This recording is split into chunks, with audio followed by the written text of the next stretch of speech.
Throughout history, free thinkers have outraged the religious with their wacky ideas about the virtues of free speech, reason, and of course, eating babies. Now, God is dying, and it's time to dispose of his remains. From the pits of hell, Satan sends two puppets of the imperialist West and the Zionist Jews against God, Islam, and tiny kittens to bring you their propaganda and conspire for a new world order. This is Secular Jihadists for a Muslim Enlightenment with Ali Rizvi and Armin Navabi.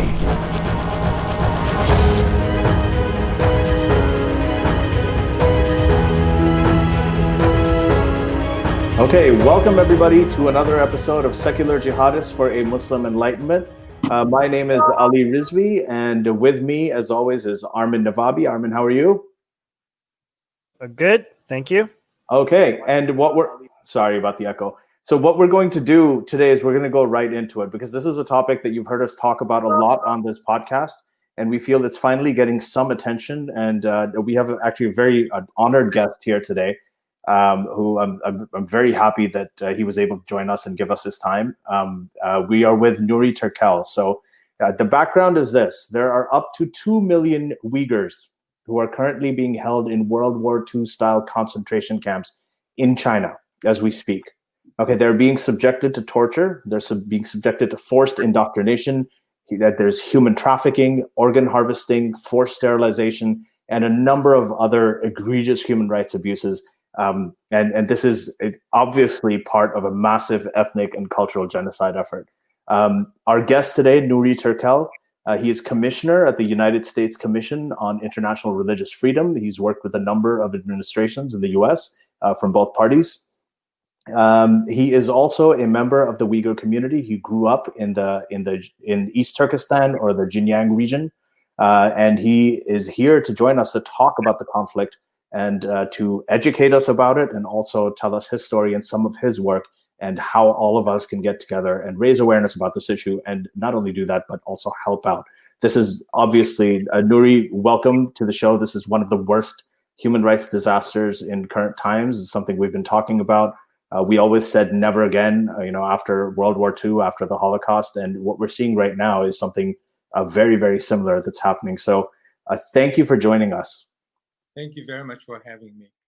So just to start, I wanted to ask you if you could, because there are many people who are completely unaware of this, which is very unfortunate. Could you give us a quick summary of what's happening right now with your people in the place that you grew up? The Uyghurs' ancestral homeland, known as East Turkistan, that the Chinese government calls the Xinjiang Uyghur Autonomous Region, is located in the heart of Central Asia. The landmass is equivalent to 4 times the size of California, the size of the Western Europe. The Chinese government official statistics show that Uyghur population is about 12 million. But the Uyghur diaspora and the Uyghur political leadership believe that the number could be higher. And also, the outside of China, there is a sizable Uyghur diaspora community in Central Asia, in Anatolia, in Europe, North America, Australia, Japan, New Zealand. In the United States, there are about 8,000 Uyghurs living mainly in the West Coast and East Coast, particularly Washington, D.C. area. And then in Canada, there are a sizable Uyghur community in Alberta and Ontario. There's some growing Uyghur community in Montreal as well. The largest Uyghur community outside of China could be in Uzbekistan and Kazakhstan. Uzbek government does not officially recognize the Uyghur population, but in Kazakhstan, I believe there are about 1 million Uyghurs living. And Turkey has about 50,000 Uyghurs living in the country. So, and most of those Uyghurs are political refugees. Some of them left in the early 50s after the communists took over of Uyghurs' homeland, East Turkistan, with the help of Stalin's Soviet Union. And some of them left after the collapse of the Soviet Union because of the increased political pressure. And then since 2009, there's some young generation newcomers arrived to various communities around the world in Europe, North America, and in the Pacific region. So China's government in the last 3 years, particularly since late 2016, with the arrival of this China's communist leader by the name Chen Quanguo that you may have read on the paper recently because he got sanctioned under the Global Magnitsky Act early this month.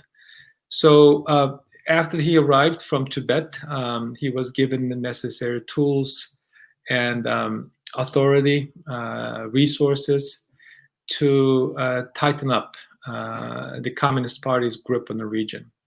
So in order to please his superior, Xi Jinping, this individual using the local legislative body, quote unquote legislative body, to come up with something called de-extremification measure in April 2017, which is very similar to the measures that that has been implemented in Hong Kong. Of course, the one in Hong Kong called National Security Law, the one that they put in place is a de-extremification measure because Uyghurs happen to be conveniently, for Chinese political purposes, Muslim people.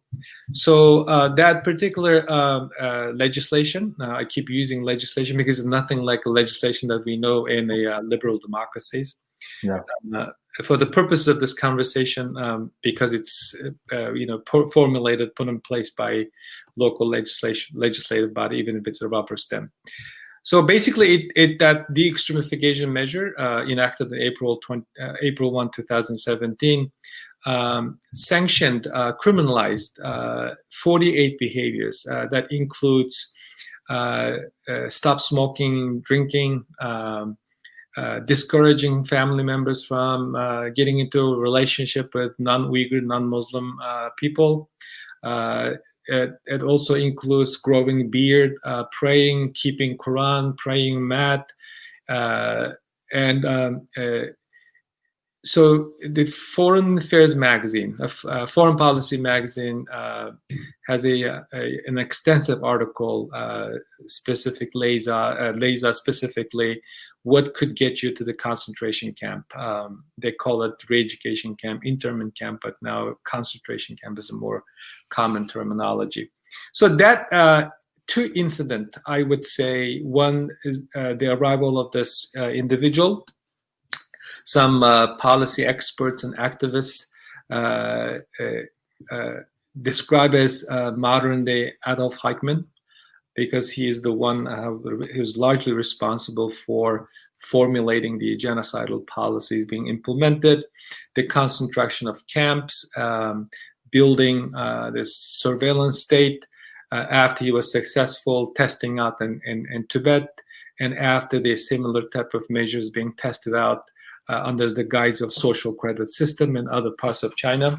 So he was, and also he got promoted to become a member of the powerful Politburo.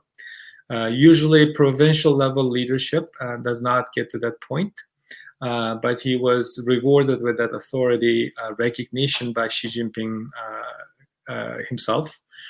And then in summer 2017, with the help of something called IJOP, Integrated Joint Operating System, that the Chinese authorities developed and utilized, they started mass arrests. From the April 1 through the summer 2017, they initially rounded up government officials, accusing them of being two-faced officials. That included influential academics, soccer players, musicians, stage performers, authors, religious leaders. So after that part of the process being done, they start arresting people based on the algorithm.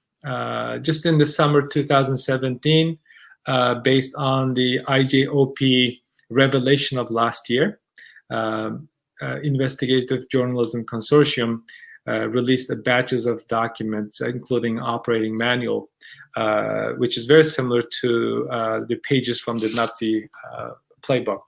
So they start rounding up people who had foreign travel history, especially those who have been to 26 countries. That includes the United States, Germany, Turkey, all the stands in Central Asia, including Malaysia in South Pacific Asian region.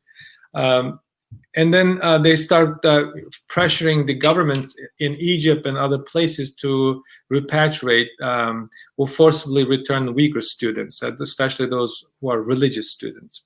Wow. And then in 2018, we start hearing about these camps through personal accounts, personal survivors' accounts, namely the Kazakh individuals based in Kazakhstan. And then in summer 2018, the United Nations panel, Committee on Elimination of Racial Discrimination, publicly challenged China, calling it no rights zone, up to 1 million people being locked up, and then the world started paying attention. And today, the fast forward, based on various government statistics put out by the United States government, and based on the satellite imagery, based on the population survey, based on the percentage of the local population who have disappeared, scholars, experts, people with technical know-how, skills, estimated that anywhere between 1.8 million to 3 million people have been locked up in these camps. Since the COVID, we've been hearing more disturbing news, including the following. One, recently New York Times reported that the PPEs that we've been using in various countries around the world, the mask, healthcare providers been using in our hospitals, most likely been produced by enslaved Uyghurs. And then, as creepy as it may sound, early this month, CBP seized 13 tons of Uyghur women's hair. And also, Australian think tank, Australian Strategic Policy Institute, issued a report with the titles "And Uyghurs Are for Sale," that identified 83 companies that includes Google, Apple, Moody's, Uniqlo, Hugo Boss, Volkswagen, a bunch of companies that have been using the forced labor through their supply chain. And then the international community still trying to figure out, sadly, to respond to this ongoing humanitarian crisis that some U.S. officials likened to the regrettable pages of history during the Second World War. So, in short, the Uyghurs have been subject to modern-day ethnic cleansing, being subject to genocidal policy, China's genocidal policies, and also by using enslaved Uyghur labor, Chinese government, Chinese entities have polluted the global economic system with tainted products that they've been providing to the various markets, including to our stores here. Last year, Costco removed baby pajamas from their shelves that were believed to be produced by Uyghurs who were in the forced labor camps. Wow, that's incredible. How do you respond to people who are skeptical about these reports? We get, like, when we try to bring attention to this, we always get those comments that people are saying, no, this is not happening. These are lies. People are exaggerating. You don't know this to be true. How would you respond to those? That kind of skepticism does not have evidentiary backing. And then two, I think it's an emotional reaction. Three, that is basically either wittingly, unwittingly echoing the Chinese propaganda. That's exactly what the Chinese authorities would like the international community, particularly the people in the Muslim countries, to think. That this is a game that the United States is playing by using few academics, a handful of quote-unquote so-called victims to create this atmosphere to hamper China rise. So it's it's a playbook from the Chinese propaganda machine. But there's also overwhelming evidence that this is that all of this is happening. Would you also mention the fact that there's many independent sources that are not that seem to be matching about what's happening there, and that's how you know that this is true. The amount of overwhelming evidence that exists for this from independent sources. Yeah, all of the information that I have shared with you, either from independently verified. Or based on the Chinese government's own open source information, or recently leaked government top secret documents that were released through New York Times last November and International Investigative Journalism Consortium. So, and also on top of that, we have significant number of Uyghur victims and survivors have provided their personal testimonies, including those who have been subject to sexual violence in the camps. A Uyghur woman here in Washington, D.C., married a Pakistani gentleman with kids, testified, told the reporters that she is no longer can conceive a baby because of this mysterious pill that she was given during her incarceration. And also another Uyghur woman who was here in the United States, who also spent time in the concentration camp, told U.S. Congress during her testimony that the Uyghur women were given mysterious pills that made them less emotional and also affecting their monthly menstruals.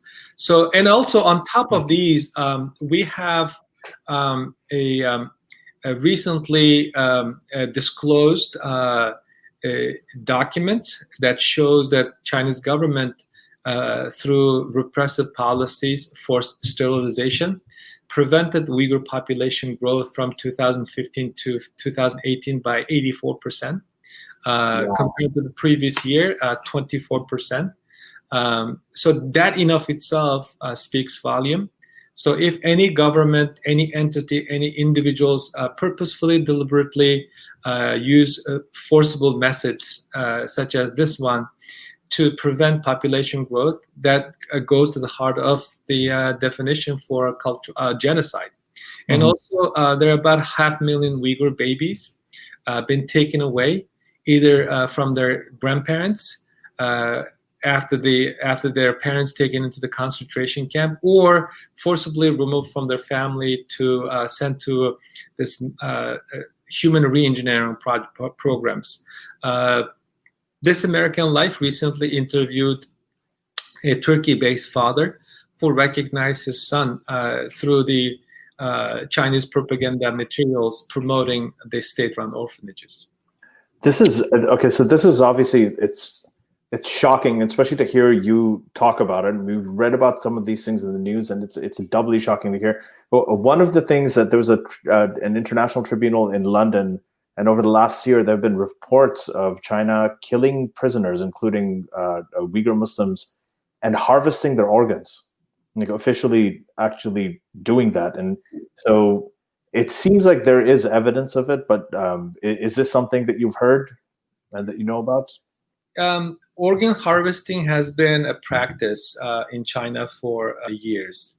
I believe this started with the Falun Gong practitioners, right, and then expanded to other groups based on the reliable information and personal accounts that we have through investigative research and documentation. UK-based two scholars, doctors, written books, published reports, and testified in various parliaments, including our own Congress, that Chinese government has been actively engaging in organ harvesting. Last summer, I spoke at a Washington think tank. One of my co-panelists was telling the audience a chilling information, which is the wait time for organ donor has shortened significantly. These days, even it does not take more than 48 hours. So that that kind of information, and this person is not a loose talker. And also, we have seen the video. This is also Googleable, publicly available information. Some hospitals in Beijing promoting organ transplant to Arabic-speaking patients. And their promotional video have been circulated. I'm sure it's still available on YouTube, unless the government Chinese government find it to be harmful and removed it. And also, there's some images being circulated. A sign on the airport floor stating that there's a fast track transfer of organs to getting from point A to point B. This is one of the very difficult issues to ascertain a specific actual information, but I can't say that there's a promotional effort for halal organs, but Uyghur individuals who have been either sent to the prison or sent to the concentration camp are not leaving. Chinese authorities, also based on the Radio Free Asia reporting in summer 2018, were actively recruiting workers to work at crematorium around the camps. So why would they build that many crematoria? Why would they not releasing anyone? Why would a Chinese security official tells reporter in the recent Frontline documentary that people have gone mad? If they've been released to the society, they will become social criminals. Therefore, the Chinese government need to build a large mental hospitals. So, when you take someone in, especially pious people who have been living a very spiritual life, and forcing them to eat pork against their will, subjecting them to sexual violence, and separating them from their children, their family, and sending former university professors to work in assembly line, that can break you. Mm-hmm. That can easily break you, and this under malnutrition, substandard, poor living condition, as described by the United States Congress, helping the Chinese profiteer to make money and send those products around the world by using enslaved Uyghurs, can break you. So the attack on the Uyghur identity, Uyghur way of life, Uyghur families should shock the conscience of the international community, but we have not seen a strong policy responses. The Chinese government, there is a reporter who's now with New York Times. His name is Ben Doley. He wrote for AFP a couple of years ago that has a couple of chilling quotes. One is when was asked about the purpose of building these camps, a top Chinese official said that the purpose of these camps to break the connection, break the roots, break the lineage of the Uyghur people.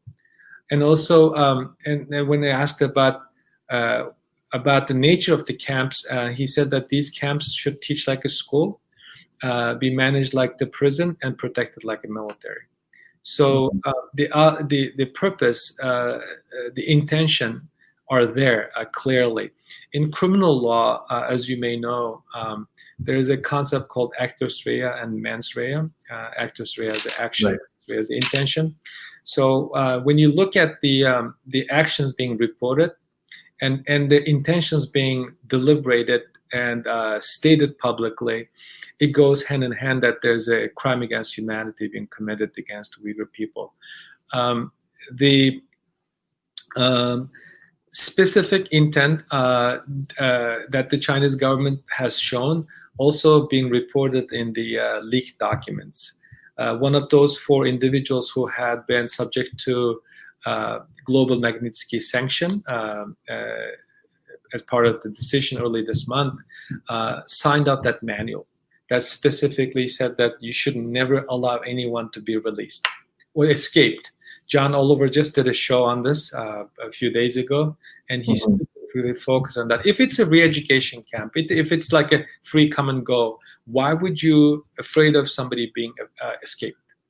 So this is not a, I like to challenge those people who claim to care about somebody's right or his own right, or very skeptical about certain issues and consider himself as a fighter for social injustice.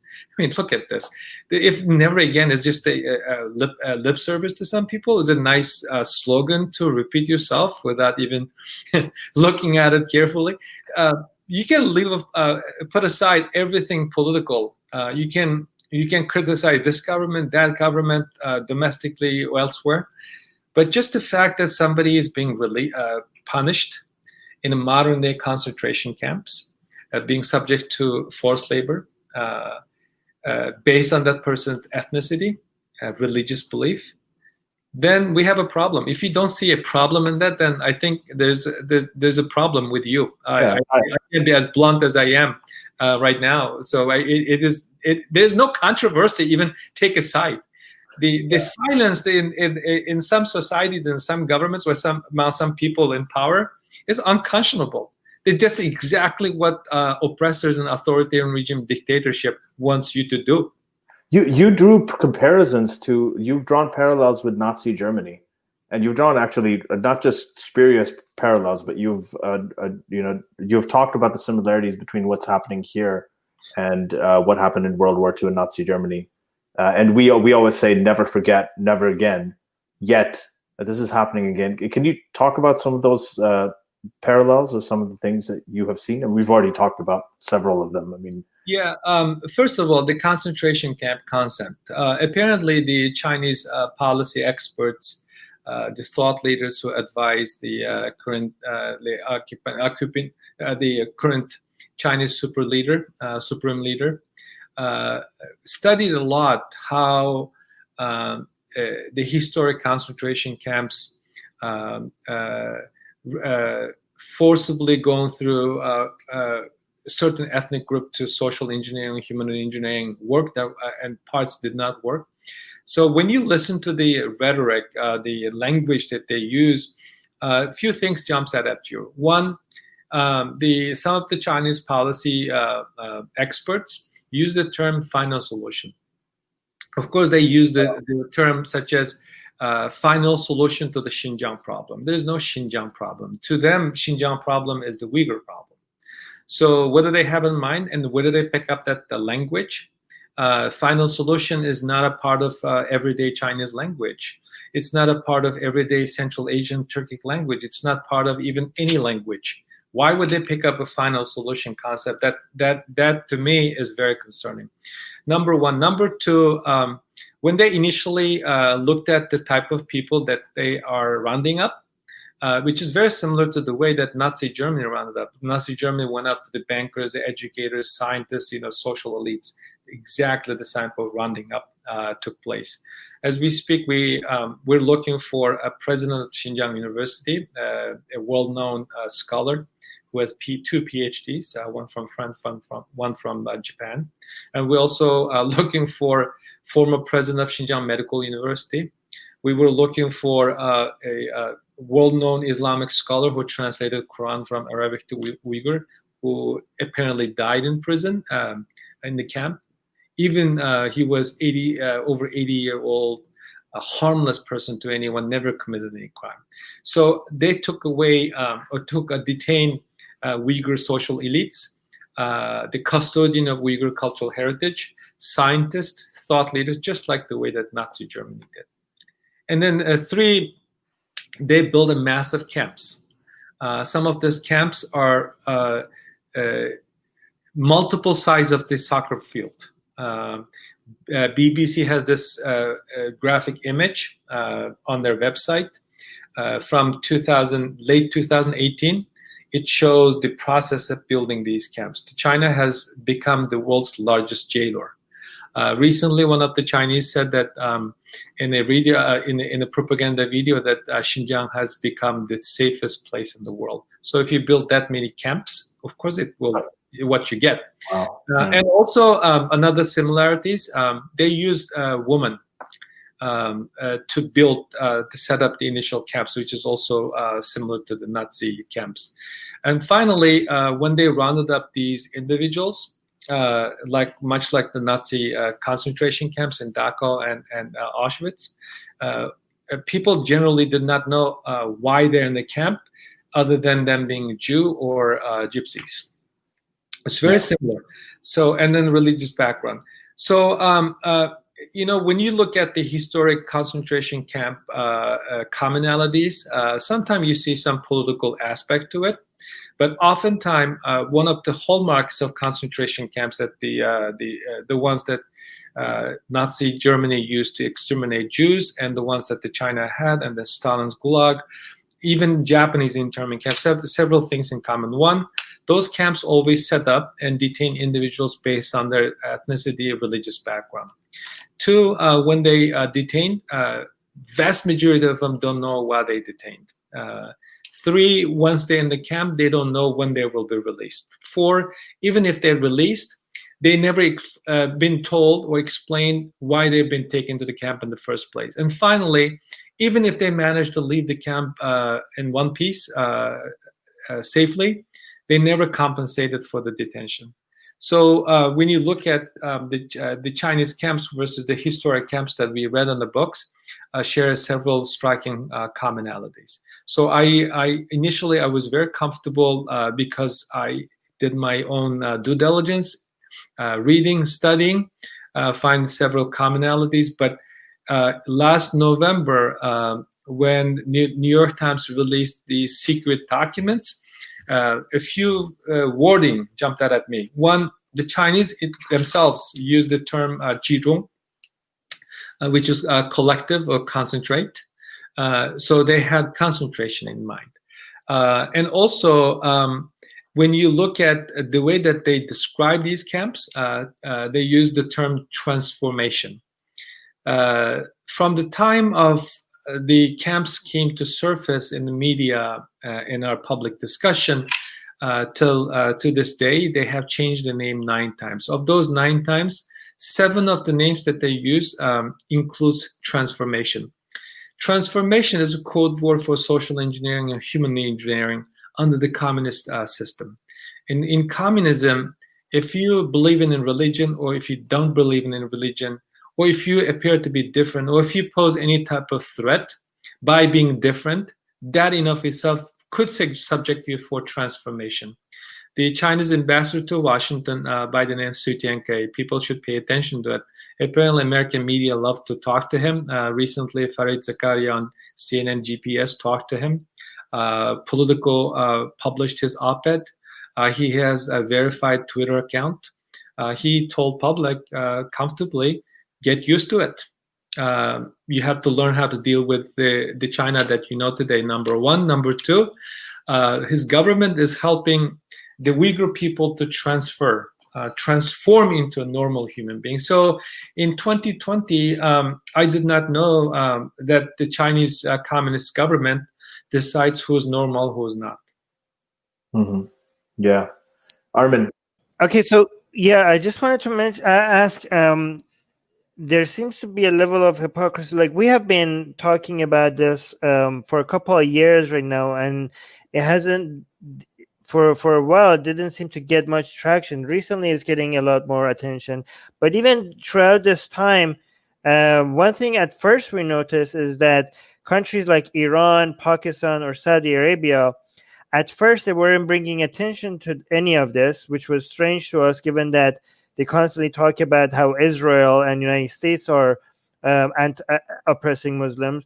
But this seemed to be like astronomically higher level of oppression of Muslims in levels that is not even comparable. And at first they weren't saying anything about it, and we thought they were being hypocrites because of the deals that they have with China. But then they went one step beyond not saying anything about it. They actually released a letter not only approving of what China was doing against Muslims, these Muslim countries, but also congratulating them for their anti-terrorist methods. What are your views on that? And how could you explain such level of hypocrisy? It is unconscionable for these countries, as you perfectly point out, that they chose to become a straight bedfellow with a government, with ideology. There's no tolerance in communism for any religion. It's a religion in of itself. So it is mind-boggling, to say the least, that they are not only becoming a strange bedfellow with their communist brothers in Beijing, but also coming out in defense of these policies. MBS, who's groomed to be the next custodian of the two holiest mosques for the Muslim people. It's amazing that we're having this conversation on an important religious holiday for the Muslim people. That he goes to Beijing, not only goes business as usual with Xi Jinping, and knowing the fact that his name Muhammad is banned, knowing that some of the Islamic names like Ali, Yaqub, Fatima are banned, and knowing that his way of greeting people, Assalamu alaikum, can be seen as a sign of extremist, and also his way of dressing up, his way of refusing to eat pork, like everything that he embodies in his body, in his religious teaching, if there's any, just goes against what the Chinese are doing. And the most ironic part of this whole thing is that the Chinese have been calling the Uyghur Islam as a mental illness. And the Uyghurs believing in ethno-national tradition, spiritual life, as a thought virus. We live in a virus world, and it is incredible that the China calls somebody's religious practices or spiritual life as a virus, and now we're dealing with even bigger virus around the world today. So I named specifically Saudi Arabia, and also I'm very disappointed that the Ayatollahs in Iran, Imran Khan in Pakistan, Recep Tayyip Erdogan in Turkey, and others, LCC in Egypt, everyone is, either knowingly or by force to become a Chinese clientele state, doing China's dirty work. Turkey is a different case. Turkey has been a home to Uyghur diaspora community, and they've been welcoming some Uyghur refugees. They mildly criticize the Chinese policies, but the Erdogan himself, president of Turkey, publicly said that what is happening to Uyghurs is a kind of a genocide in 2009, like 11 years ago. So his silence is mind-boggling. And also Pakistan is another interesting case. There are about at least 3-4 dozen of Pakistani individuals who are looking for their wives who have disappeared in the concentration camp. And Imran Khan publicly denies not only once, twice at least, that he does not know anything about these camps. And also Ministry of Human Rights for Pakistan denied having any knowledge when she was interviewed by Mahdi Hassan on Al Jazeera. And also the Iranian president never mentions the word. So on top of hypocrisy, they also, some of their public statements and public positions that they've taken suggest that they are using this against the United States, as if that the United States or Canada or US allies are creating this problem intentionally. Like back in old days throughout history in Central Asia and Europe, Eastern Western Europe. So this, as I pointed out earlier, this should be quite easy matter for Muslim countries to take a position. They should be feel. I don't mince word. They should be feel embarrassed that the Jewish communities and Christian communities coming up in defense of their religion while they are being a strange bedfellow with communist leadership in Beijing.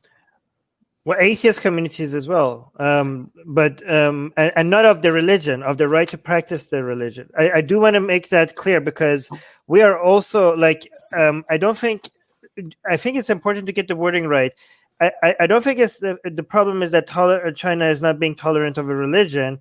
I think China is not being tolerant of people's right to practice a religion, because we also describe that we are not tolerant of bad ideas like religion as well here. But when we say we're not tolerant of it, we mean that what we mean is that we challenge them by arguing against them and criticizing it. I think the intolerance that is not acceptable is to take people's freedom to practice their religion or express their ideas. So it's mostly about the oppression of the people, of the Muslims. I think we think here it's okay to be anti-Islam, but it's not okay to be anti-Muslim. That's the difference that we want to emphasize. I agree with that. I recently attended a major speech by Secretary of State. He said that the Declaration of Independence is the oldest human rights document. He specifically focuses on religious freedom in the context of people's right to believe in the religion and not to believe in the religion. So to me, my commission also protects people's right to believe in a religion and not to believe in any religion. So and to criticize religion. Yeah. Also, that should be, the religion is individual choice. No government, no one should be interfering. It's your choice. It's your belief. Even before I took up this official role, I have always been telling people that anytime the government intrudes your privacy, whether you wanted to bring or not to bring a child to this world, or if you worship one god over another, or not to worship on any god. So that is a personal choice. But the problem with China is that they're forcing people in the Christian community, the Uyghur Muslim community, to embrace Xi Jinping ideology as a religion, basically. Yeah. So Xi Jinping thoughts is a new religion in China. If you go to the churches, I just testified yesterday on this very particular issue at the Tam Nentos Human Rights Commission. The Uyghurs, along with other religious minorities, also have been subject. The problem is the communist ideology, communist system. If I may borrow Secretary Pompeo's famous line the other day at the Nixon Library, that the Chinese government has been lying to 1.4 billion of its own citizens every day. So that kind of the communism. I'm an anti-communist person because I lived through it and I know it, the menace nature of it, and I was educated in the communist system. It's quite fascinating that from a communist education system to a law school in the United States, it's quite a transition. So I know I lived through it. So there's no love lost between me and the communist ideology. But I think the problem with the Chinese way of dealing with people of faith or no faith is that they're forcing the communism as their religion for them. I think that's a huge problem. You've talked about concerns, and this is something that it took me by surprise, is that you were talking about the surveillance system that China has, and especially with the time of this pandemic and when they're trying to do contact tracing, that there are other countries that have actually adopted it, and you were very concerned about this. Can you talk about that a little bit? Yeah, people think generally, one of the reasons, if I step back, one of the reasons that China has been able to get away with its crime against the Uyghurs and others is because people feel indifferent about what's happening. Oh, this is not a human rights problem. We have too much to worry about. Now we have a public health crisis. People even more focused on their own country, own society, own family, rightfully so. But one of the under-discussed, almost untold aspect of China's repression of the Uyghurs entails high-tech surveillance. People sometimes say Holocaust 2.0. Out of respect to the Jewish people, I try not to use the Holocaust as a comparison. I think they earned that word by sacrificing 6 million of their people. What I can say is that what the Chinese has set up is a East German Stasi with clouding system, iCloud, algorithm, surveillance machines, security cameras, iris scan capabilities, biometric data collection capabilities. Recently, I appeared in a frontline documentary called The Age of AI. One of the individuals who spoke likened China as the new Saudi Arabia for personal data. And not only they have collected a massive number of personal data, they also developed very sophisticated surveillance system. As we speak, I recently participated in a hearing that my commission organized. One of the testimonies, one of the witnesses told us that over 80 countries have adopted China's surveillance technology. So this no longer is an issue only matters to the Uyghur people who have been subject to China's genocidal policies.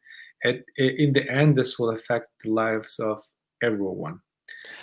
As we speak today, even in the United States and North America, particularly in Canada, there's a name called Huawei, is in the news a lot.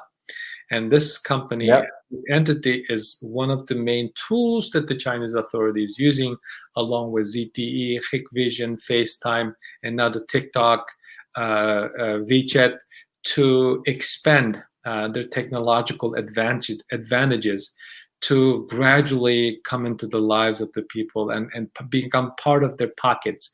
Because many countries around the world already adopted Chinese identification system that can trace you, that they can keep track of your political affiliation, that will keep track of your voting records, that will keep track of your spending, that will keep track of your travel history. So no effort, no more like a biometric data collection that has been part of our lives post 9/11, that we willfully give fingerprint. There's nothing is required. It's in your pocket. Yeah, and the pandemic, sorry, just one question. Not a question, a comment. The pandemic has given them an excuse for it. Yes. When you look at it is almost heartbreaking that some countries pampering China for providing PPEs. I mentioned about the forced labor nature of the PPE production. And also some countries are mistakenly admiring China's way of handling the pandemic. Massive lockdown, contact tracing. I worry that if those countries that are warming up to the idea of adopting China's contact tracing for the purposes of the ongoing pandemic, that may become permanent. The system that the China put in place, the contact tracing, we recently been told that the hearing that I was referring earlier have become permanent.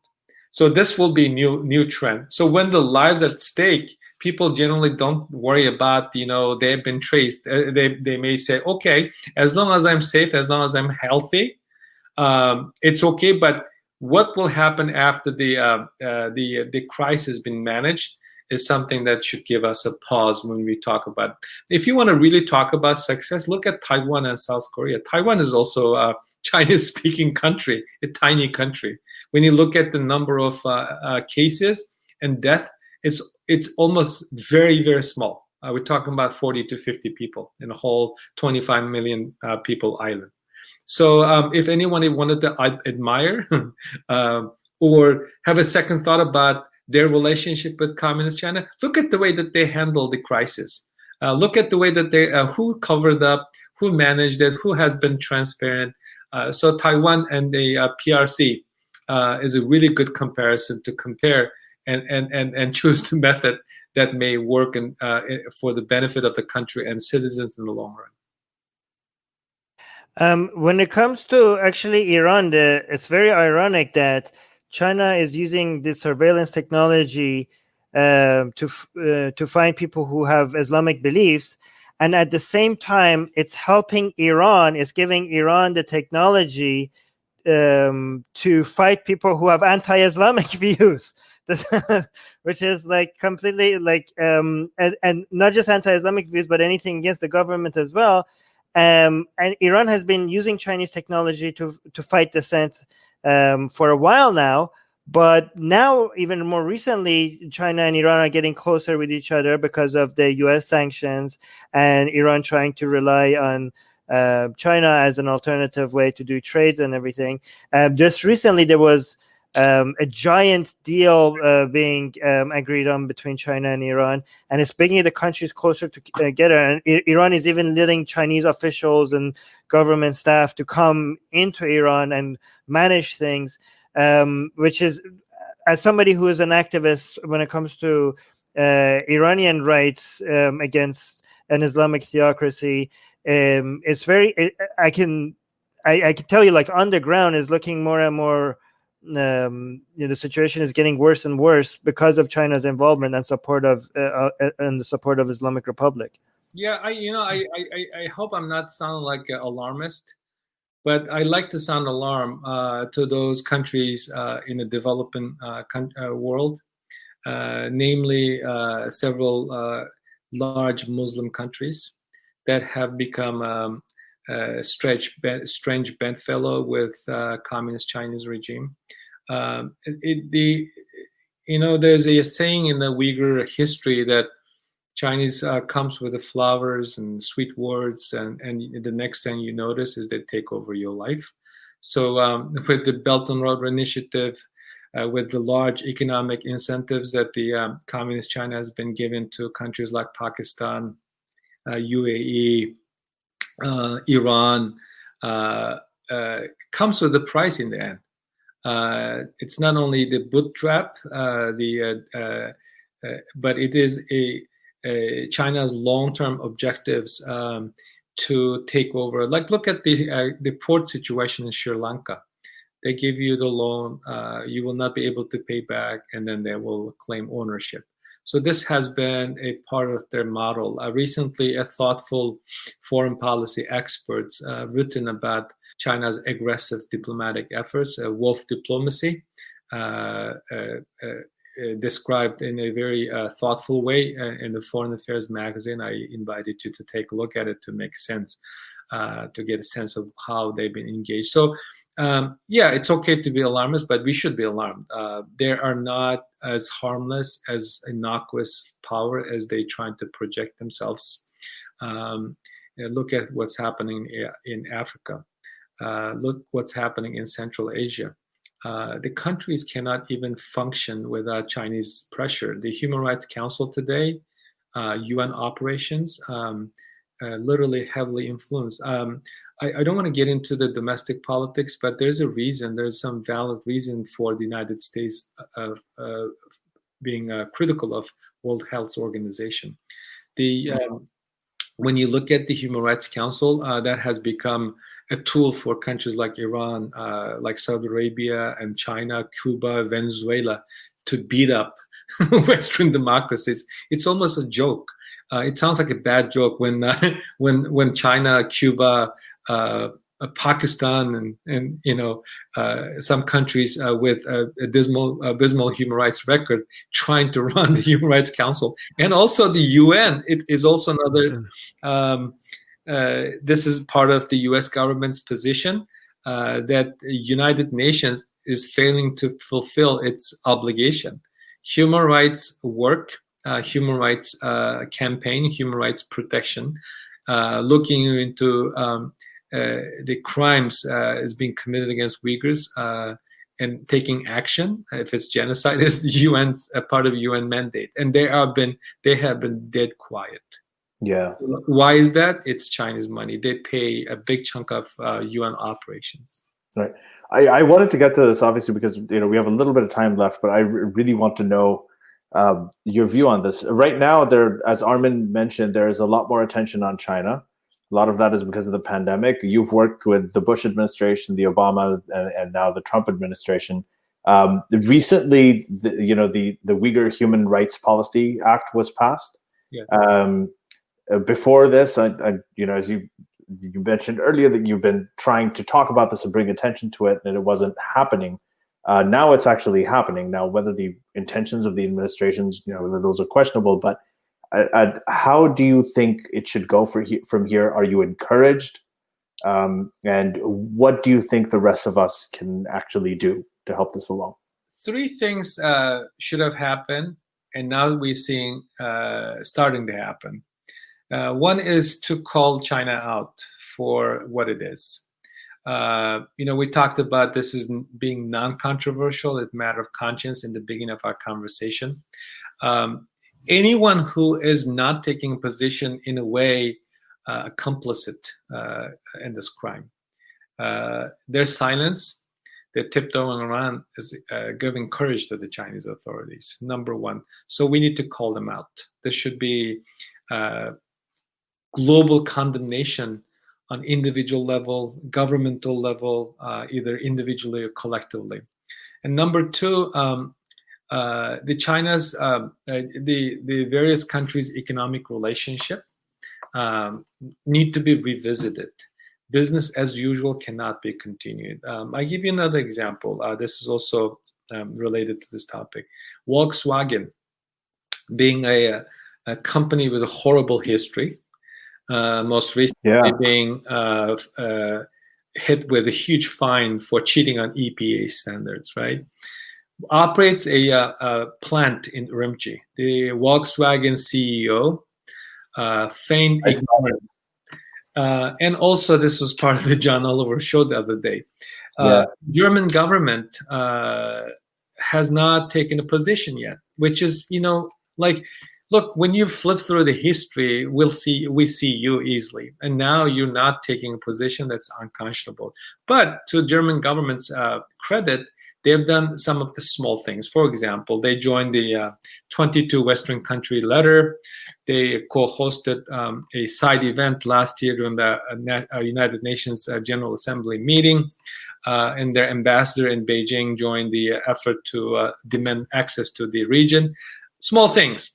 But bigger things could happen and should happen.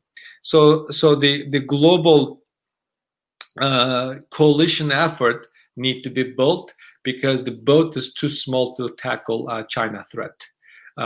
We need bigger boat. And this would also minimize damages to an individual country's relationship with China. If it's a collective effort, that would be much more effective. And finally, I briefly mentioned the economic interest.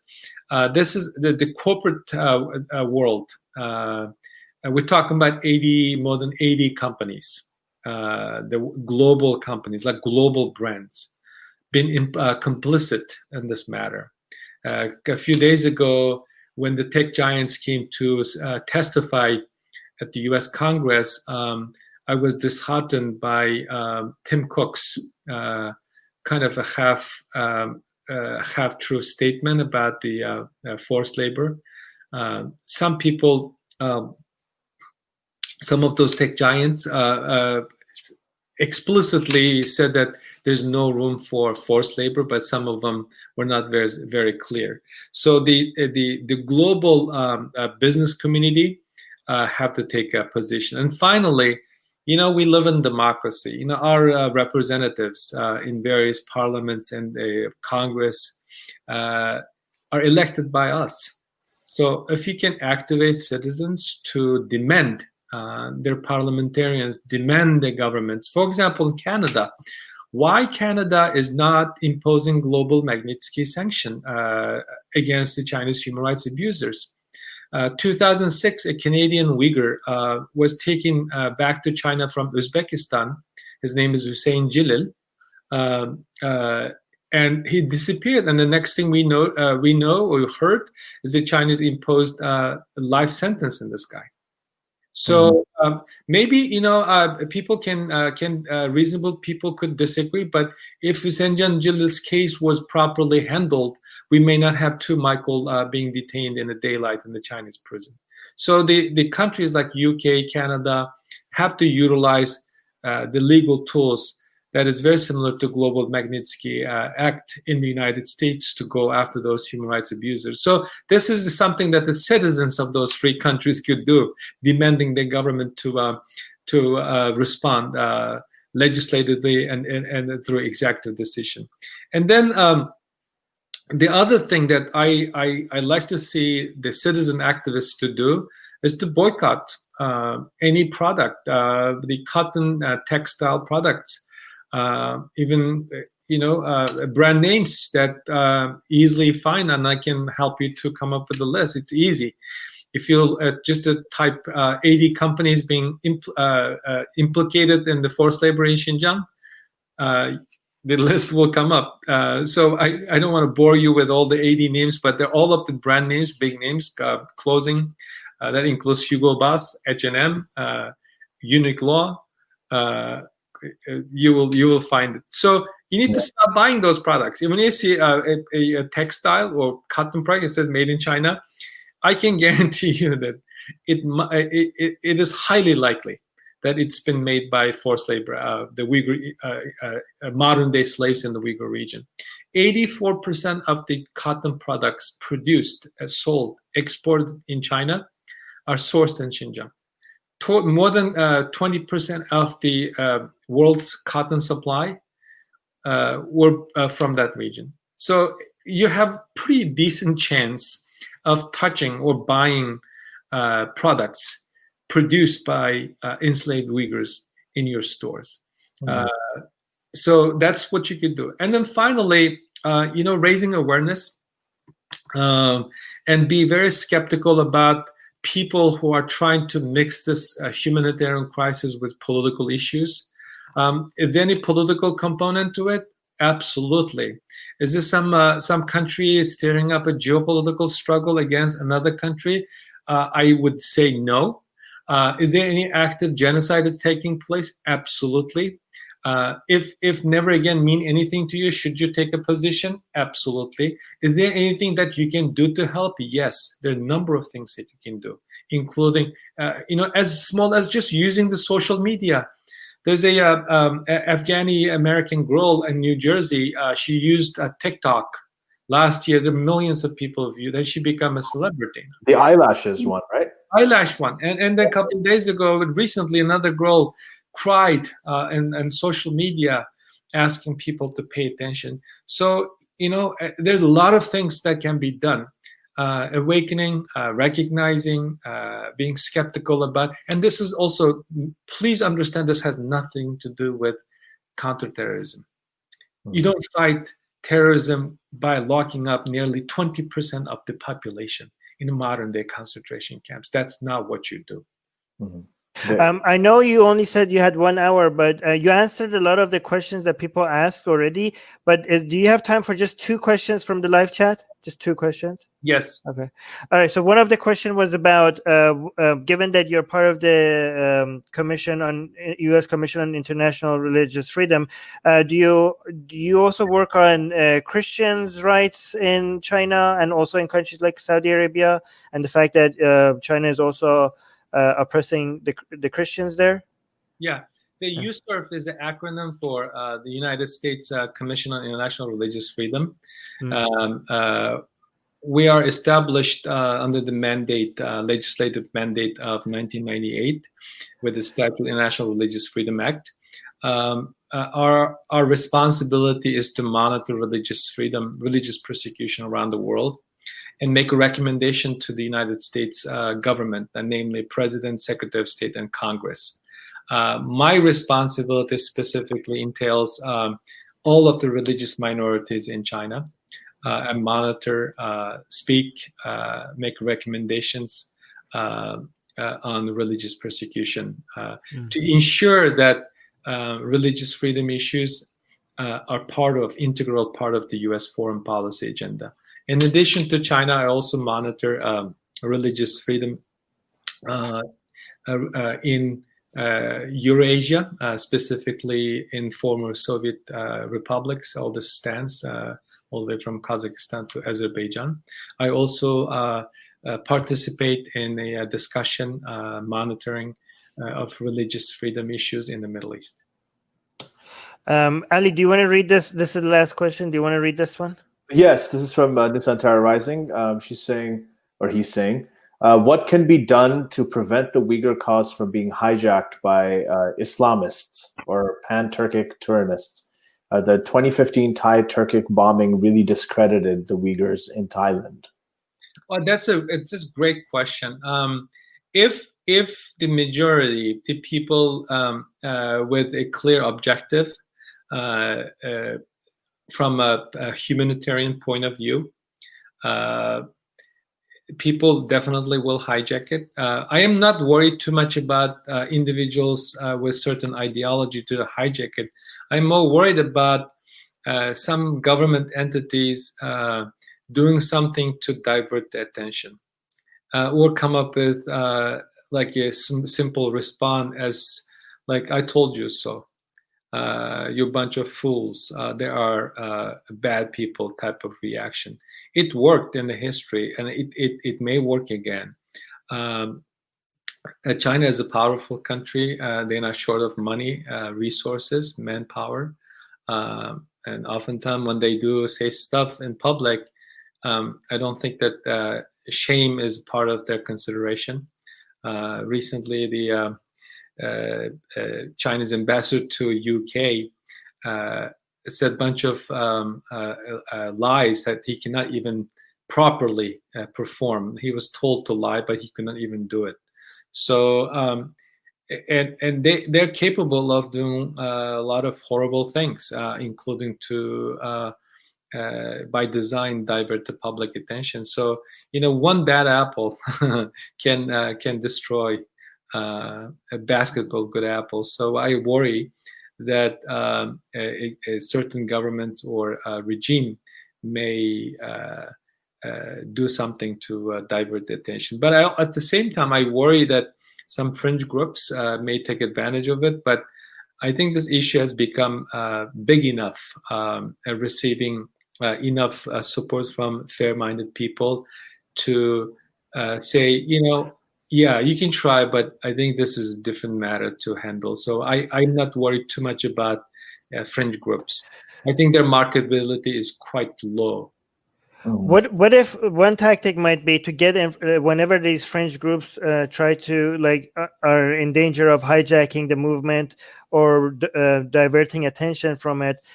One strategy might be to get in front of the Chinese government, and before they misuse it for their own human rights violation, the people that are on the side of supporting the Uyghur Muslims to call it out as something that they, instead of ignoring it and pretending like it's not happened, even if it's fringe, get ahead of the Chinese government and call it out as something that is wrong before the Chinese government even does that. So that might be a strategy. Yeah. Yes, and also that's a great point. The Chinese government has a very I'm hesitant to use the word effective. They've been quite effective in just ignoring all denunciation, clear positions being put out by Uyghur groups. I can't think of any Uyghur organizations around the world, especially in the free societies in Europe, North America, elsewhere, have not had a chance to condemn violence. There's a organization based in Munich that the Chinese government oftentimes accuses of, with this popular name, terrorist organization, is actually supported by the United States Congress through the National Endowment for Democracy to engage in organizing leadership training projects. The name of the organization is World Uyghur Congress.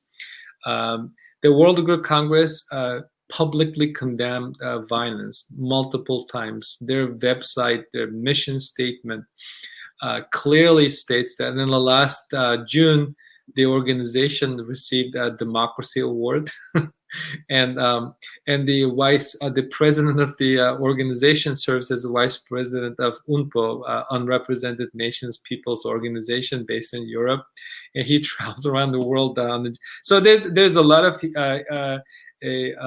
malicious intention by the Chinese government to discredit Uyghur organizations, despite the fact that these organizations says that they're against any type of violence, whatever the reason, 15 times on every single occasion. So I think the much to fair-minded people's credit, several governments credit the effort actively being promoted by the Chinese authorities have not been really effective in that regard. But there are a lot of ignorant people, especially in certain streets, buy into that propaganda. And also, we have to acknowledge that there were some violent incidents during the period of 2012 through 15. I've read about it. I've heard enough, but to this day, no independent entity, a journalist, or a reasonable government representative has verified those allegations by the Chinese government. Violence is not acceptable for whatever the reason. We condemn. We means as a Uyghur myself. There has been a very clear message around the world. Just being a Muslim makes you vulnerable. It's difficult, and the Chinese propaganda has been effective, but you have to keep saying it.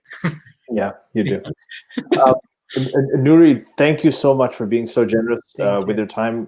This is so incredibly informative, and I think that this is something that everybody needs to know about. And I'm so glad that I'm actually really glad that someone like you is actually in DC and is, taking care of this and actually working on this and doing this really, really important work. So thank you.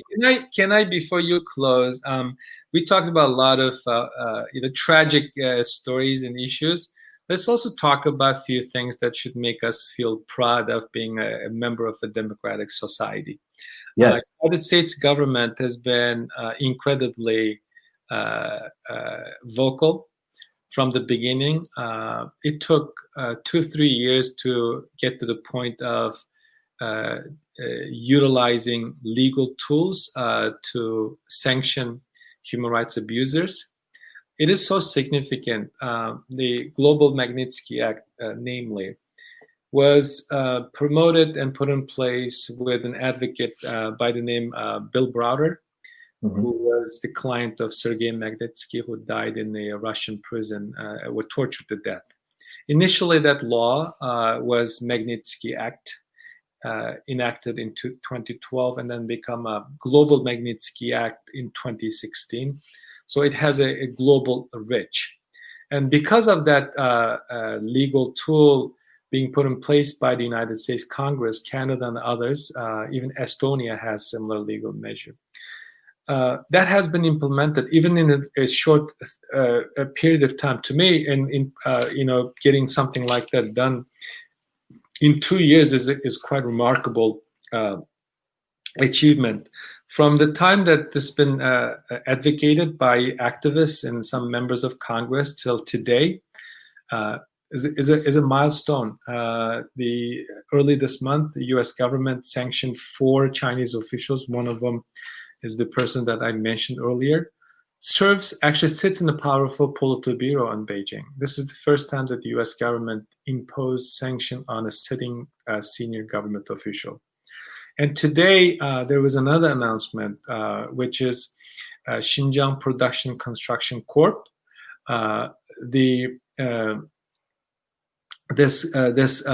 Today's decision sanctioned a paramilitary with 2.5 million to 3 million troops that have been responsible for much of the human rights abuses, including forced labor, internment camps initially. And also this entity, the XPCC is the acronym, has its own school, universities, hospitals, a parallel government, and prison system. So they have been controlling much of the water resources, cotton fields, and now the United States government sanctioned that entity. And also on top of that, in the last several months, U.S. Commerce Department added 48 Chinese entities to the Commerce Department's entity list as part of Bureau of Industrial Security's designation based on national security concern. Of those 48, 21 entities are government. Like the entire police department in the Uyghur region have been added to the list. And more significantly, for the first time in the Uyghurs' modern history or human history, United States Congress passed and enacted a law, Uyghur Human Rights Policy Act. And there's also 2 more pieces of legislation currently being discussed. The reason that I am bringing this up, in light of these legislative and executive decision, both unprecedented and historic nature, did not break up the diplomatic relationship with China. So I encourage other governments to consider. This is a matter of conscience. This is about who we are as a society, as a free people. You can criticize about certain bad actors all day long, but they're not going to change their behavior unless you force them to. The only force can come through your own action. So I call on the governments and the individuals around the world who has access to power or who are in power to exercise that very freedom and based on the conscience, and to do the right thing and get on the right side of the history. No, and well said. I completely, and I'm already. I think we already have some ideas of what we'll do with our, relatively small platform. Yeah. Well, actually, it's much bigger than people think, but still, especially with the secular community in the Muslim world, because there are many activists is growing very, very fast, and this is something that we want to raise awareness about, and especially the things that we can do. Yes, those principles and practices. And also, Ali, people should not mix up the government versus the decision being made. Yes. We want our governments to do the right thing. You may not like a certain politician or certain individuals in power, but our governments is charged to serve the people when they do the right thing. I think acknowledging it with an objective peace of mind is a good habit. I absolutely agree with you. Yeah, absolutely agree with you. If we had more time, I would have continued talking about United States record on supporting human rights. Sometimes it's not. I mean, not sometimes. A lot of times it's not. It violates its own standards by supporting countries like Saudi Arabia, right. And the war against the Yemenis people. But that would be a topic of a different discussion of another show. But I would have, if we had time, I would have touched on this. But again, thank you so much. This was very, very helpful. And can we ask our guests where can people find his work? If anybody wants to follow you, or maybe on social media, or just find you or contact you, how can they do it? I am quite active on Twitter. Just Nury Turkel, just one, my first name, last name together would be a good place to look for me. Okay, great. So I'm going to, we'll put that in the description of the show. Not this YouTube video because it's the live stream, but in the final audio version episode that's going to come out. And we're going to prioritize this and make sure this gets out really soon. You should also know that Majid Nawaz, I don't know if you know about him. He's also an activist who has recently gone on hunger strike for this issue. And he did a lot of work to really get this out there. He got it out to Nigel Farage. He got Nigel Farage's attention. He got J.K. Rowling's attention. He DM'd a lot of us just individually to get us to raise attention. So kudos to him as well. And he didn't DM me for some reason, but okay. Absolutely. All right. Okay. Thank you. Thank you, Armin. I appreciate the opportunity to speak with your audience. I'm profoundly grateful. I enjoyed this conversation despite the grim nature of the topic. I know that's same here. Like I think we're very inspired to start doing something, especially that now that this is getting attention. So thank you. I need to say thank you in the Uyghur way, putting my hand on my. Oh, really? Like this? Okay. Thank you. How do you say? Is that how you say you're welcome as well? Yes, you're welcome. Okay. Greetings. Thank you. Everything you have your hand in the heart. This should be a new norm in the COVID world. We should not change. Oh yeah. It's sort of prescient, isn't it? It's great.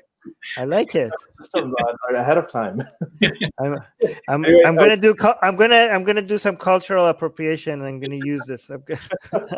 Right. Stay safe. Keep doing what you're doing. I mean, as far as I'm concerned, you're a hero. You're doing amazing work. So thank you very much. Thank you. Okay. And bye everybody, and please share this video, please. Anyways, thank you. Thank you. Have a good night. The secular jihadists have been made possible thanks to the Illuminati and the covert support of Israel and the CIA. That's what we have been told, but we haven't received our checks yet. If you like what we do, please support us. Share the podcast with your friends. Write and tweet us with topic and guest suggestions.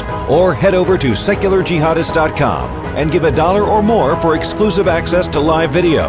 Have your questions read and answered on the air, and more. Till next time, may the flying spaghetti monster be with you.